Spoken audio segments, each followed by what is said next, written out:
pas droit à l'erreur, à la trahison, à une simple erreur. Si, on a le droit à des erreurs, bien entendu. Erreur fatale. Ouais, non, il y a aucune erreur fatale. Je dois commettre des erreurs au quotidien et c'est pour ça que j'ai besoin de mes équipes, car c'est mes équipes aussi qui m'aident à progresser. Votre fille, malgré son jeune âge, va m'aider à progresser. Les autres personnes vont m'aider à progresser. Mon manager va m'aider à progresser. Par contre, il y a des gens aussi qui vont, eux, nous jalouser ou nous critiquer, etc., etc. Et donc, c'est encore une fois bien faire la distinction entre les personnes qui veulent notre bien et nous élever vers le haut et les personnes qui critiquent et qui nous jalousent parce qu'on fait mieux qu'eux, parce qu'on va plus vite, etc., etc. Alors, c'est dû aux gens actuels qui vivent dans la population, qui a tellement de jalousie, qui a tellement d'amour, de gentillesse. C'est dans la population elle-même qui est comme ça ou... Je pense que y a l'éducation. Aussi, il y a l'éducation. Hein. Si votre fille en est là à cette heure-ci avec ses valeurs, c'est grâce à vous.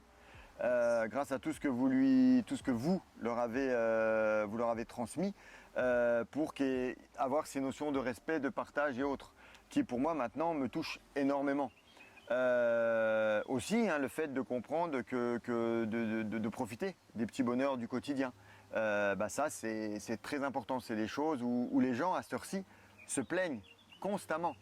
Parce qu'on est lundi, parce qu'il pleut, parce qu'il vente, parce que je gagne pas assez, parce que si. Les gens se plaignent. Et votre fille, c'est pas le cas. Elle a toujours le sourire, elle a toujours envie de faire plus, d'aller plus loin, etc.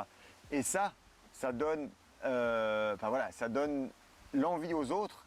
Et d'avoir compris ça si jeune, elle a 10, 15 ans d'avance sur moi à ce niveau-là parce que moi, je ne l'avais pas compris si jeune.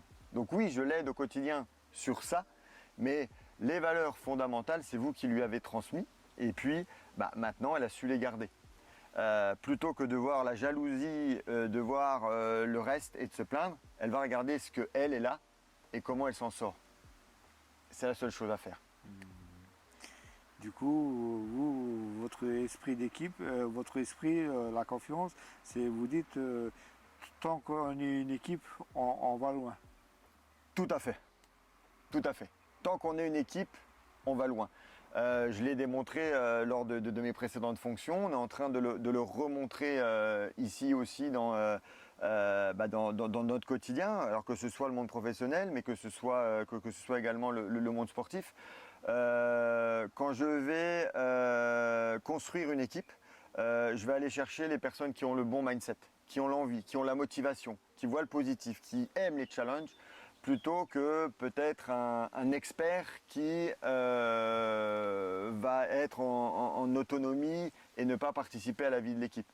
Pour moi, l'esprit d'équipe, c'est la chose la plus importante dans mon management et parfois encore sous-estimée. Donc moi, je suis très proche de mes collaborateurs parce que je suis avec eux. Je suis peut-être le capitaine de l'équipe, mais je suis avec eux et je fais avec eux. Et ça, pour moi, ça n'a pas de prix et c'est naturel. Donc je ne joue pas un jeu, c'est que je participe avec eux et quand il y a des soucis, que ce soit personnel et autres, et que les personnes ont envie de me partager, je suis à l'écoute parce qu'on est une équipe. Et oui, encore une petite question. Vis-à-vis votre quotidien et le monde sportif, est-ce que le travail et le sport a un lien par rapport à votre... Oui, alors pour moi, il y a vraiment un parallèle hein, entre